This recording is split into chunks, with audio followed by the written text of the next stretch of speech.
I'm going to start class tonight in a reclining pose of some kind. If you would rather start seated, though, you can certainly do that and just join me when there's poses that are going to take place other than the beginning one.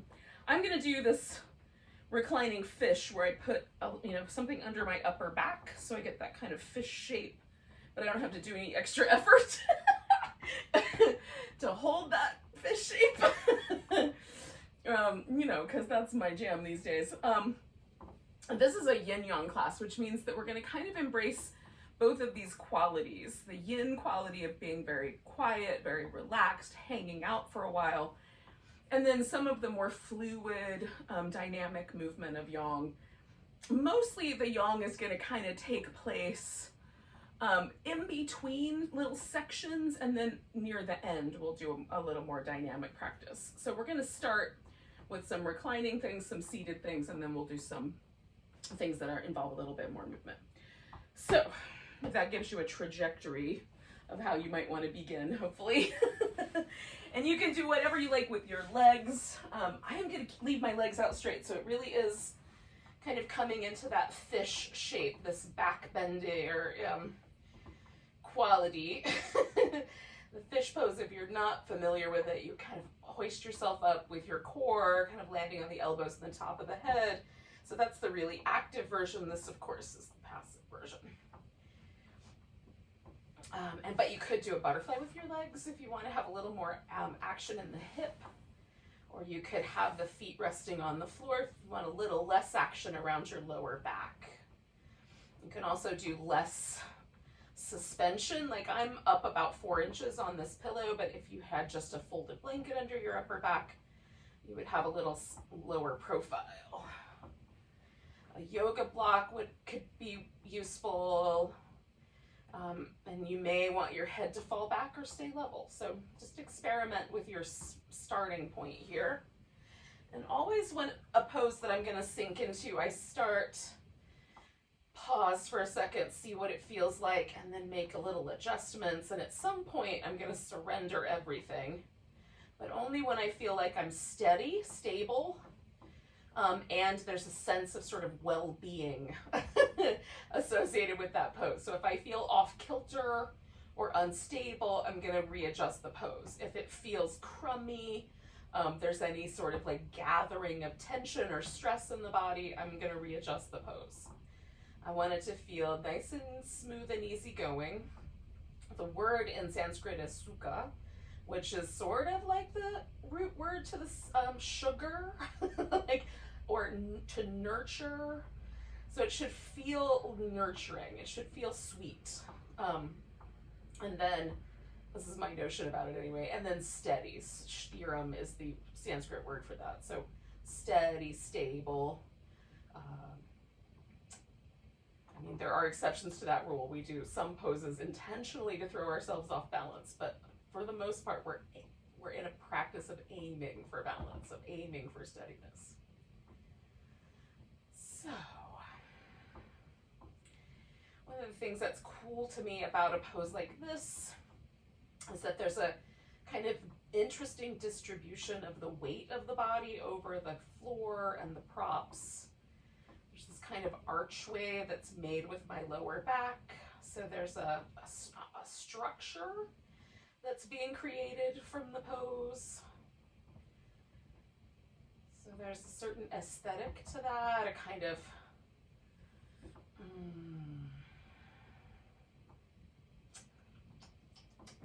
trying to think of what the word I'm looking for. Pose is definitely one of the words, posture, but there is a it's almost like a mudra or a sign or a sigil, might be another word, that I'm actually creating with my body, right? I'm creating this shape. And so kind of sinking into that and feeling the points where that shape touches the floor and the points that are lifting away, and the way the breath kind of radiates through that shape. This is all the stuff I try to hang out with while I'm in the pose.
we're going to stay for about another minute or so.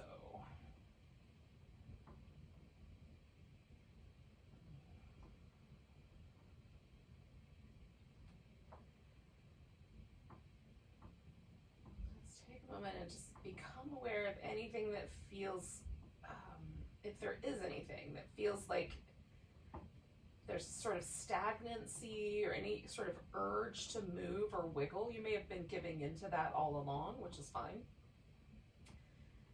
Just notice any sort of buildup or pending energy. Sometimes I get a little buildup of energy around my lower back, or a little buildup of energy around my inner thigh, depending, like with the butterfly pose. So just noticing, depending on the choices you've made.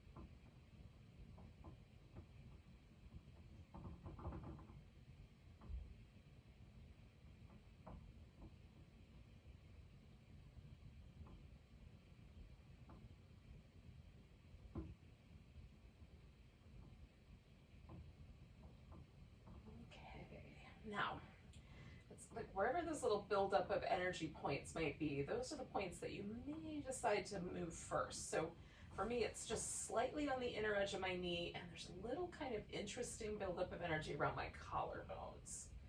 So I'm gonna move first and then readjust. I'm slipping that pillow out from under me. If you had a block or a blanket, whatever you might have been using, you can pull that out, and then you might decide to keep moving. You might decide to just pause for a second and feel. So now that we've shifted the pose a little bit, is there still a kind of buildup of energy in those couple of places? You know, like a buildup of sensation or whatever it might have been. Whatever you would qualify as energy. Everything is energy, but you know.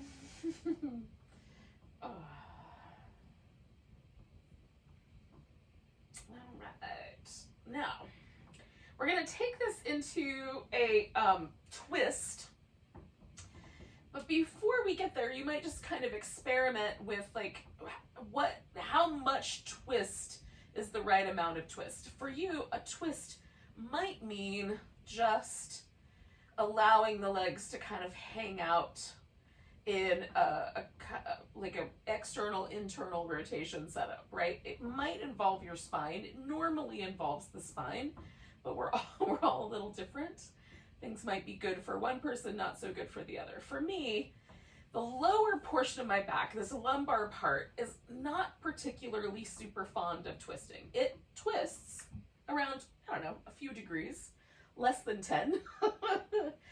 The portion of my back that loves a twist is this section of my rib cage, right? And then a little neck as well.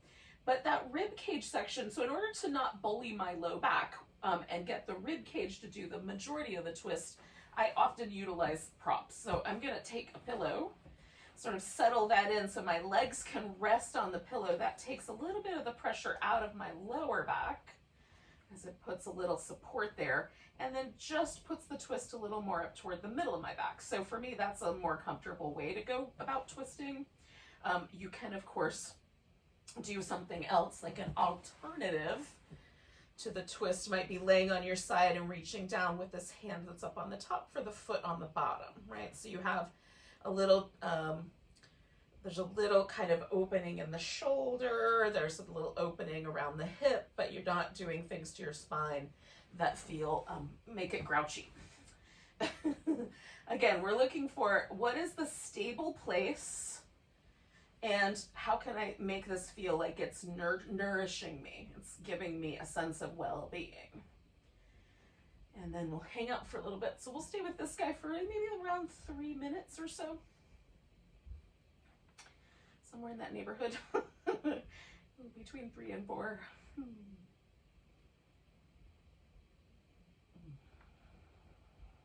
So I've got a little sensation that I'm, noticing that sort of, again, there's a little buildup of energy. Anywhere where we've got tissue that's sort of being gently pulled, there's going to be a kind of sense of like, ooh, I feel some interesting stuff happening there. So for sure around my outer hip, if I change the arm position, I can have more that goes through the chest or deeper in the shoulder, depending on how I adjust that arm. Turning the head changes the relationship in my neck to the shape. So again, you just stop somewhere, pause, notice. If there's anything that feels unstable or uncomfortable, adjust. And then as you settle into the pose, if there's places that sort of feel like you get that kind of building up of energy that needs to be released, then you might adjust your shape or move a little bit and then settle back in. If it starts to feel really lovely, you might soften a little bit more into it. If it feels a little uncomfortable, you might move away from it, right? So there's this kind of idea of surfing the edge of the shape. And edges, that conjures up images in my mind of like cliff faces. But maybe it's more like like we could maybe approach it more like the edge of like where the ocean and the sand meet, right? So the water washes up and it's not an even space. It's not a hard line where there's like safety and danger. But instead it has kind of an evolving, fluid quality to it. I'll let you decide which of those images you want to work with. Not the edge of a knife, but maybe, the edge of a soft baked good. For yet another metaphor.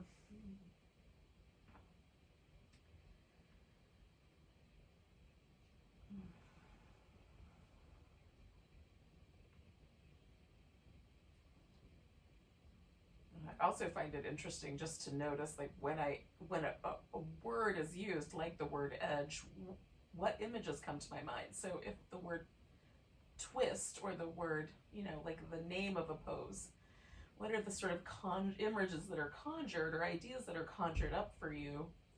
And how does that then impact your relationship to this particular shape?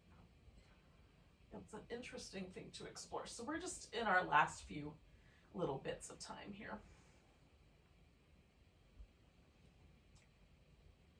On this side, anyway.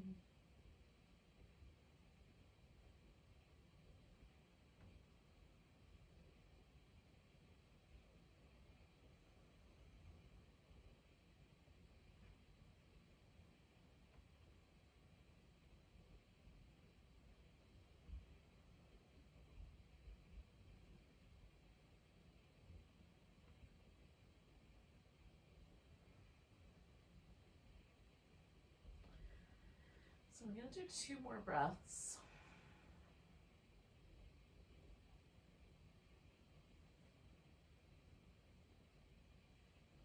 Now, with my second exhale coming up, I'm going to move my legs back to the center.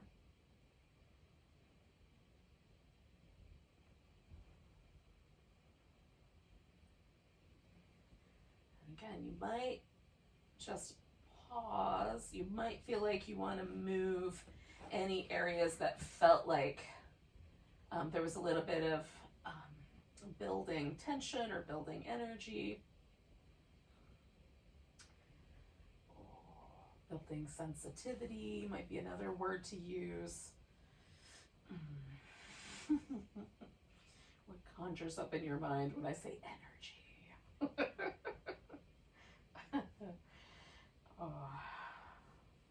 Fireballs or light bulbs or something in between. Now I'm not quite ready to do my other side yet, so I'm going to give it another few breaths, just because there's still a sense that I'm twisting in the original direction, and I wait for that to completely sort of rinse out or layer out of my body before I do the other side, so that the fluid has redistributed over in all the tissue places it needs to redistribute. But if you find that that moment happens, sooner, I'm probably going to do 2 more breaths. You can begin to approach that second side of your twisting posture as you like, or whatever version of that you're doing, alternative pose.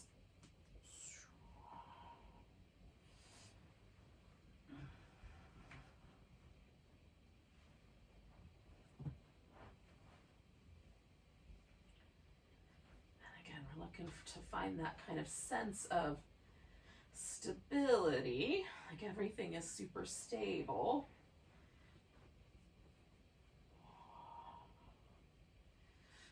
And the little bit of nourishing sweetness that we want the pose to bring with it.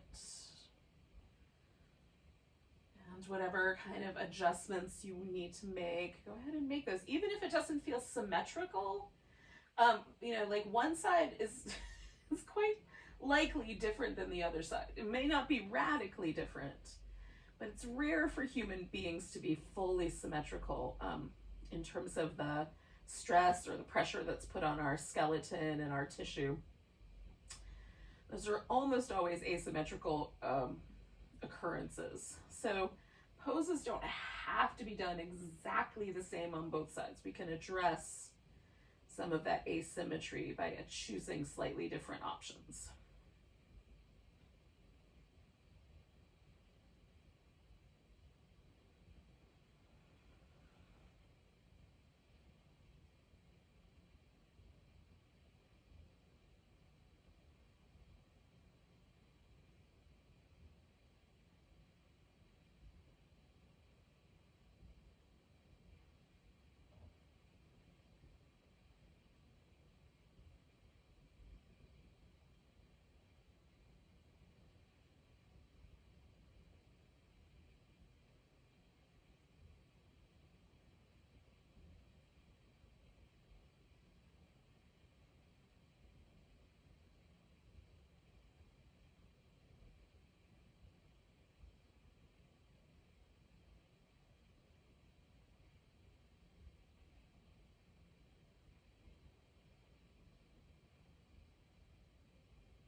Just got a little tiny bit left here. A few more breaths, about 5.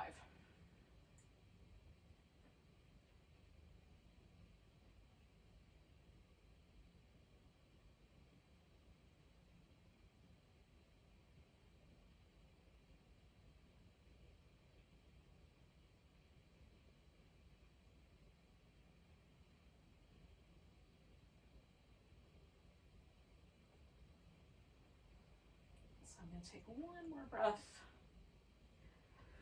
And use that exhale to come on back to the center.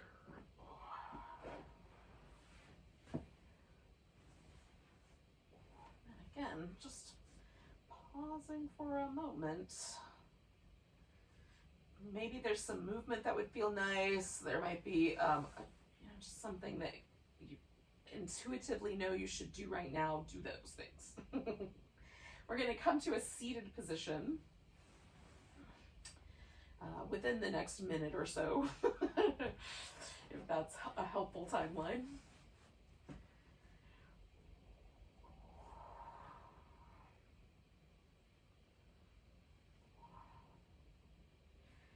I'm just sort of waiting for that sense that I'm still twisting to rinse out completely. And then I'm gonna move. Oh.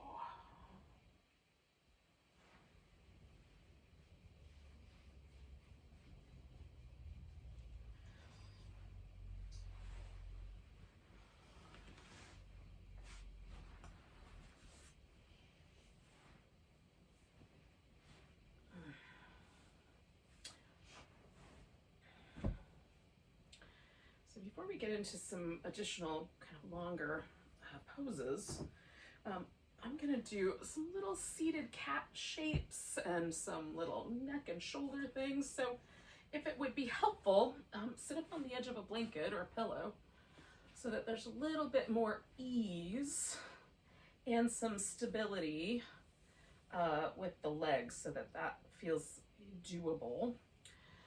So I'm just gonna start with these little, I think I need to get a little farther away from the furniture here. It feels like I'm close. I might not have actually been close, but it felt close. Just kind of round back and forth.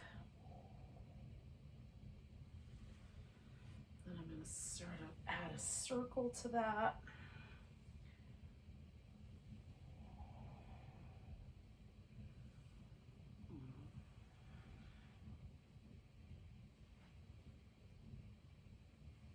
I'm going to go the other direction with my circle.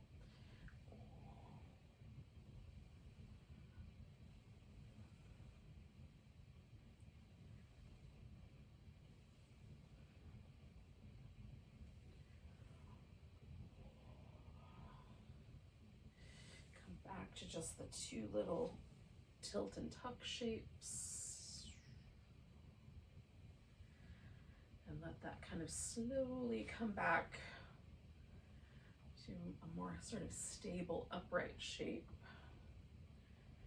Dropping my chin, I'm gonna roll my head up around one shoulder and then the other. Now, if that doesn't feel nice, you can do any movement in your head and neck that you does feel nice.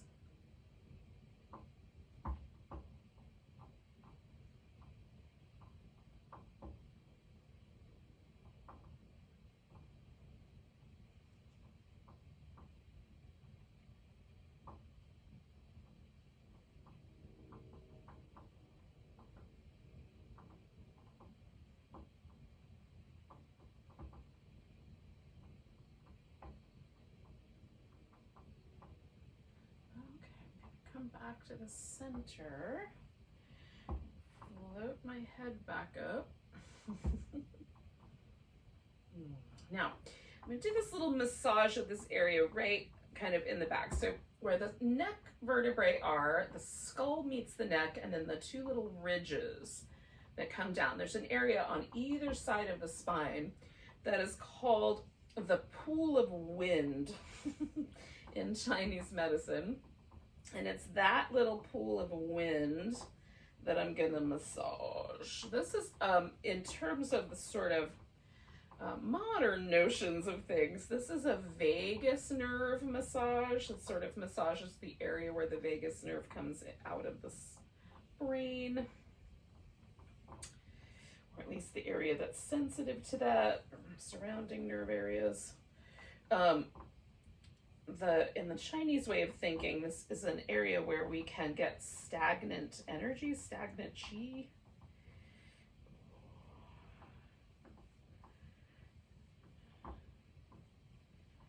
And so for me, it just feels, you know, I can massage over here and it's interesting. I'm not saying it's bad, but it does not have nearly the kind of interesting, tingly, yummy sensation that that massage does. So just trying to release any tension from this whole sort of, you know, back of the neck down to the shoulders, through the collarbones, through the upper back and chest. We'll just try to keep that area relaxed. We're going to mostly work with the hips, but this area, you know, trying to prevent any sort of gathering of tension in that area. Okay, so we'll start with either a square or a shoelace. So the square pose means that I make a square with my legs. The shoelace means there's a point in the center, like you're tying the shoelace. This is also known as cow face pose, or double pigeon pose, or fire logs pose. There's a number of possible names. Whatever name you like best, I would go with that.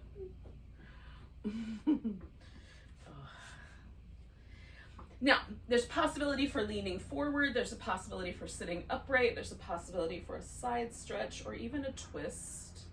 So if you want to come back to, the twist, or you want to choose one of those other options, you can work with that.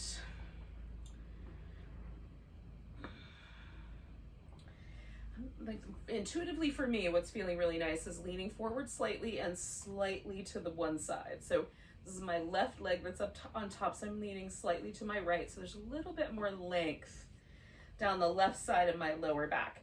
Not a ton.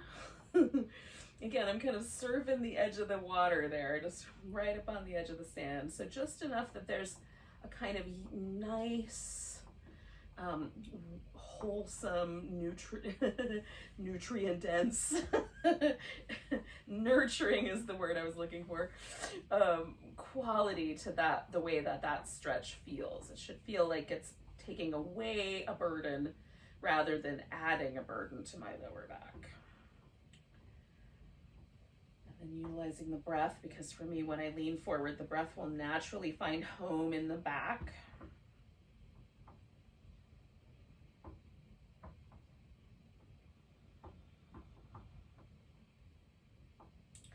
And again, then just noticing like any notions of tension that I may have had that crept into the upper region here, neck, shoulders, chest, anything like that. I just want to release any tension from that area.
So we're just gonna stay for one more minute.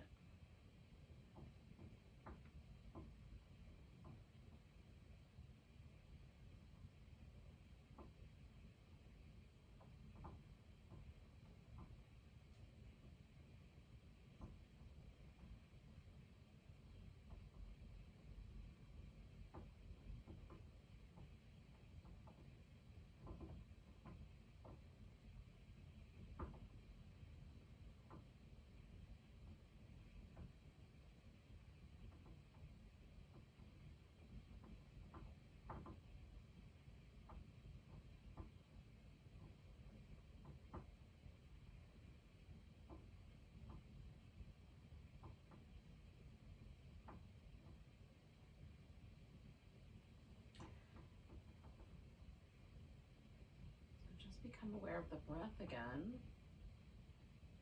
We're going to take a really big inhale the next time it comes around. Holding that in, we'll float ourselves up. Or out of the pose, however it fits, right? Whatever that means for you tonight. Now, this is going to go into either a half butterfly, which is a little more straight down the midline. Everything kind of lines up down the middle. And this is way more a kind of sense of the back of the calf, the back of the thigh, the glute area, and then your whole back. You could go for more of a V and fold down, which then puts a little bit more of the focus in the inner part of the thigh, which is what I'm going to do for tonight, because the inner thigh and the outer hip can balance each other.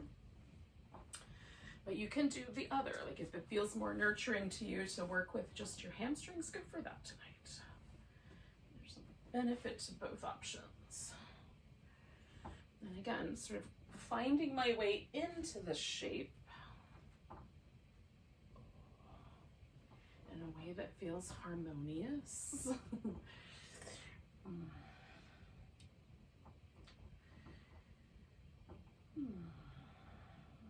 Nurturing. And also kind of tension free in the neck, the upper back. And sometimes when I, create little places, little structures to rest my forehead, I just have to be mindful of not gathering tension there.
Stay for one more minute.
Take a nice big breath. The very tippy top of that breath, come all the way up. Release. And again, you can do any movement that sort of feels intuitively nice to you. Go ahead and do that. I'm gonna do just some like little release movements. I might in a moment go back to some of that little seated cat-cow shapes. Right now I just want to relax a little bit, right? So just listen again. Listen to your intuition.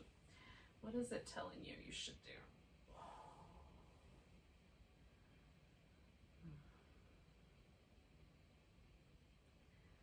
Notice any differences sort of between the hemispheres of your body. It could manifest mostly in like the outer hip, lower back. Maybe it manifests like sometimes I feel taller on one side when I've done a couple of asymmetrical poses. Even though that is clearly not the case. It's really just a sensory information. So muscles don't have sensory nerves in them. They have motor nerves, right? They have nerves that move. They have a little bit of sensory nerves, but mostly motor nerves that cause that muscle to contract or release. fascia around the muscle has a ton of sensory nerves, right? This is where like we get a lot of the sensation. So it doesn't have to mean that the skeleton or the musculature is different for us to feel a sensation that feels really different. And it's possible that some of us have more nerve endings in the fascial tissue than other people, right? So you might experience a lot of sensation where someone else experiences very mild sensation. Now, we're going to do the two poses on the opposite side. So for me, that means this right leg is coming up on top this round. And the left one is on the bottom, and you might be the opposite, doesn't matter. Just whatever other side, whatever other side there is. Now, last time it felt really nice to me to lean forward and then slightly to one side, and I'm gonna assume that that is not the case. I'm gonna just start my exploration from the beginning, like just tilt forward, what happens? Lean a little to my right, lean a little to my left, what happens, right? So there's a little sense that I need to take care of this outer portion of my left lower back. So when I lean a little bit to my left, to give that right side a little more stretch, there's a sense of vulnerability right there. So I'm going to start with just right down the middle for this side. And this is kind of just an example of how I might approach things without worrying about the symmetry of them. It's more important for me to feel that sense of stability and that sense of nourishing ease in each pose.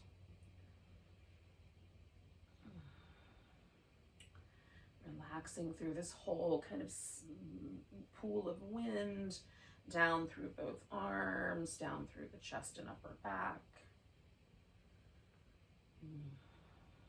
Keeping that area a little more open, a little more sensitive.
So we're going to stay for one more minute.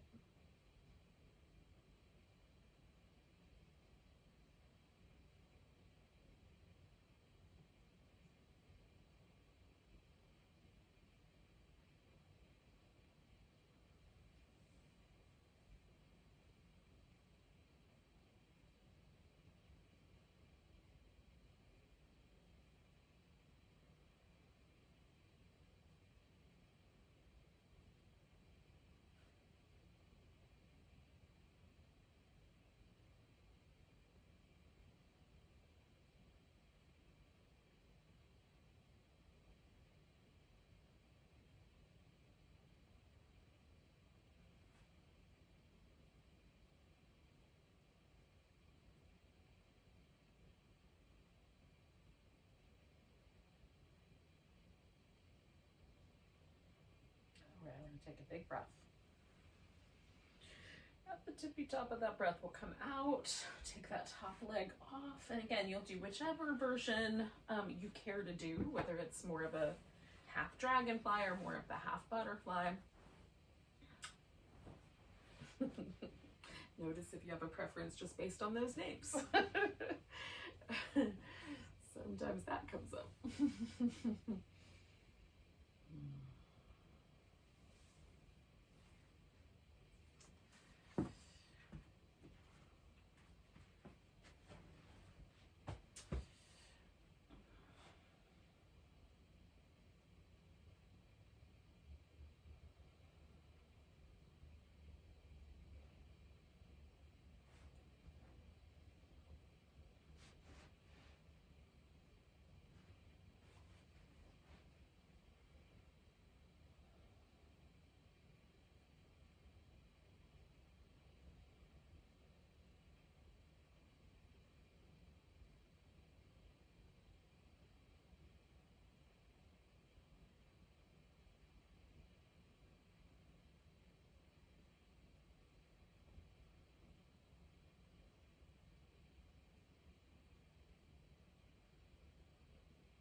About halfway, this is a good time just to check in with yourself and again, notice if there's any places where you can release any tension, you can create any more softness. If there's any adjustments that need to be made to your pose, you might find those here.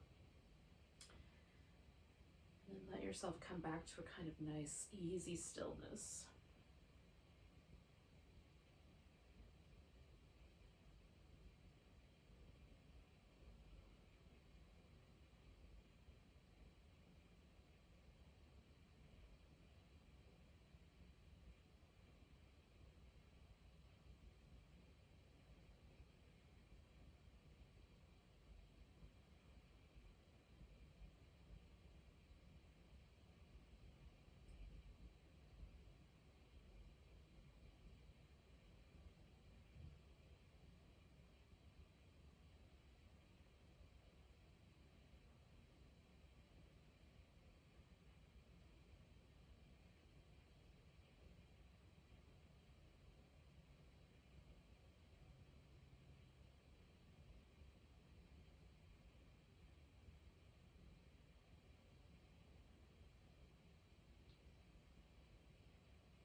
Inside of the last minute here, probably just a little shy of that.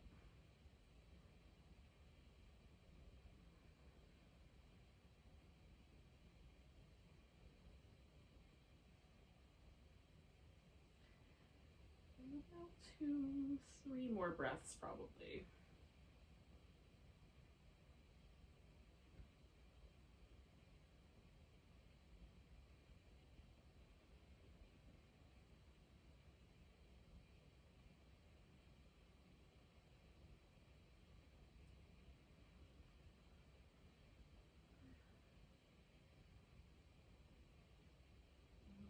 Take a big breath. At the top of that, come on up. And then we'll ease our way out.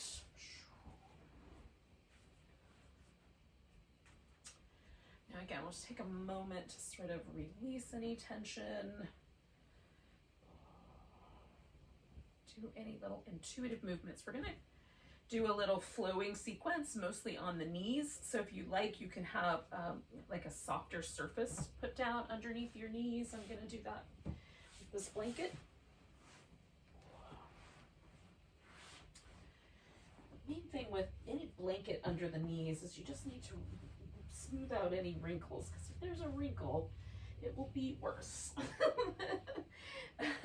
More intense on the knees than having nothing there at all. So you might start out with some little cat shapes, or a child's pose, or even a downward dog if you like.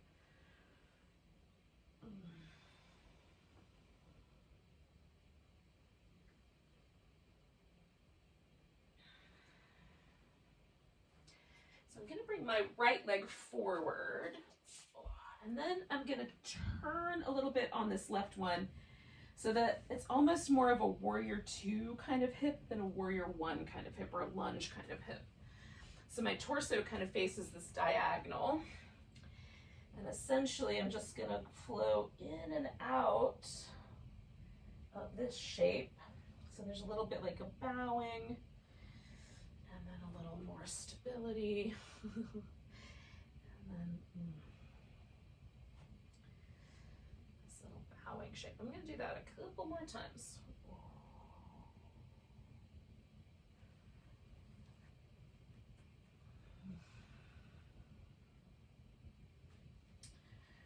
Now, bringing myself into this kind of like a kneeling side angle into a kneeling side bend, yeah? So,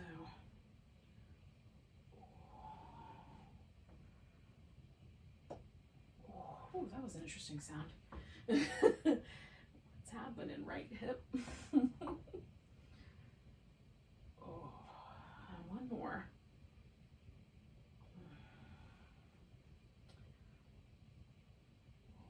Now, I'm going to come back to both knees on the ground, and a little bit of movement, just up and down, side to side, whatever feels nice. Maybe you go back to downward dog or child's pose, whatever the right answer was.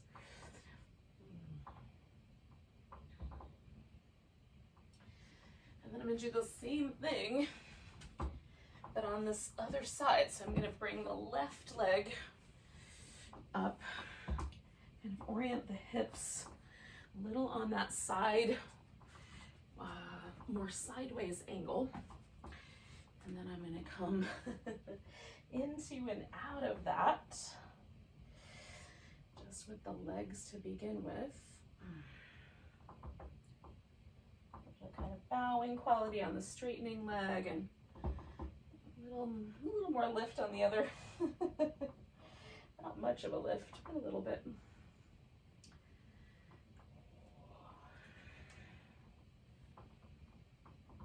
All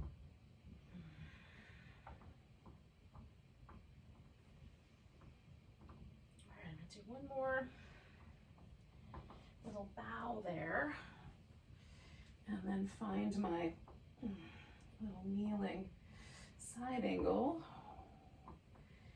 kneeling side bend.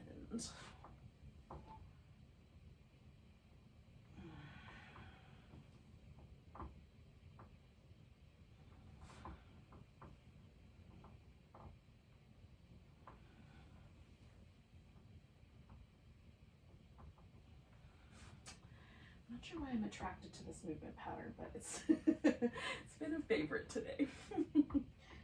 All right, I'm gonna come back to the center. Maybe kick over a few things, I don't know. Hopefully not a plant. And then do a few more rounds of cat. I'm gonna take this into a little child's pose with a wide knee. Not for long, but for a bit.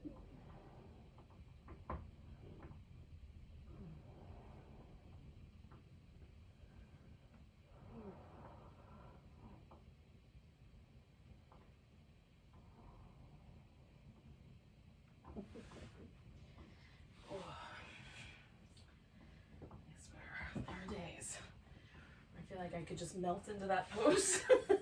And there are other days where that pose and I are not the best of friends, but today is a melt into it kind of day. All right, so we're gonna finish this practice in some fashion. You can do a seated meditation, right? That feels more like yeah, that would be the perfect ending. You could do like a legs up the wall, legs on a chair, legs on the couch. That might be the perfect ending. Or a corpse pose might be the perfect ending. That's the one I'm going for. But whichever one is the right one for you is the one I would recommend. The seated meditation felt good too. But I'm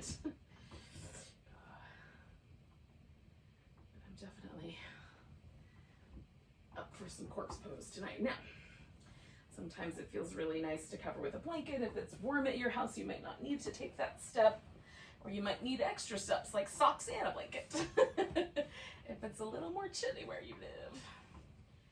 Oh, it's that time of year where it's not easy to predict how the weather is going to be on a day-to-day basis. So just however it feels to your skin right now.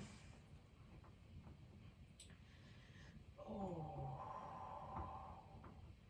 And again, with any posture we're going to stay with for a while, you get in, you jiggle around a little bit, settle into it, find the perfect amount of support. Relax everything. If it would help to keep this little kind of back of your neck a little more open and soft, then put a little pillow or something underneath your head. And then we'll let go. And whatever pose we're doing, whether it's seated or an inversion, or it's just the corpse pose laying down, we're going to let ourselves completely relax, almost like we're sinking into a hot tub.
We're just going to kind of draw our attention back to the breath.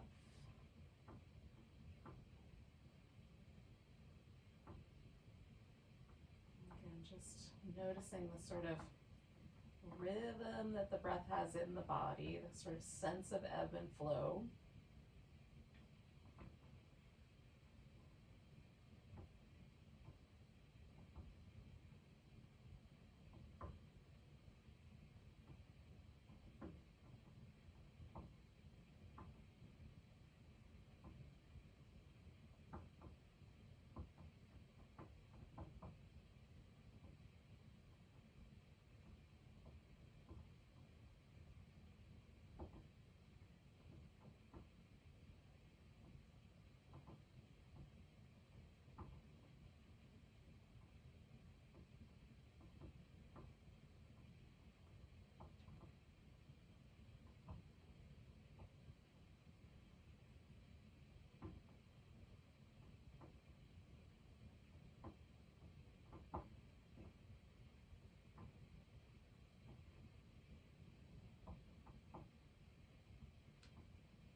Take a really big breath.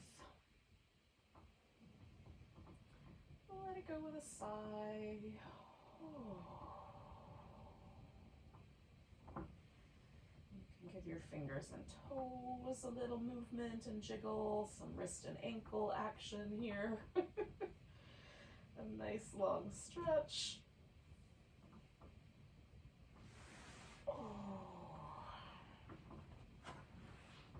And a little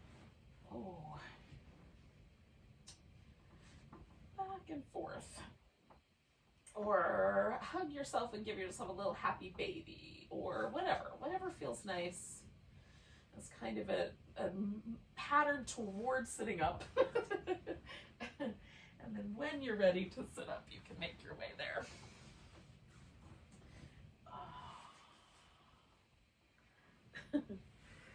Oh, goodness.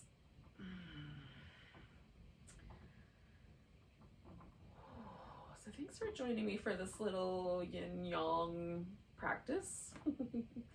Hopefully you enjoyed it. We're going to take a nice big breath together. A big exhale, sigh. Namaste, and have a great night, everyone.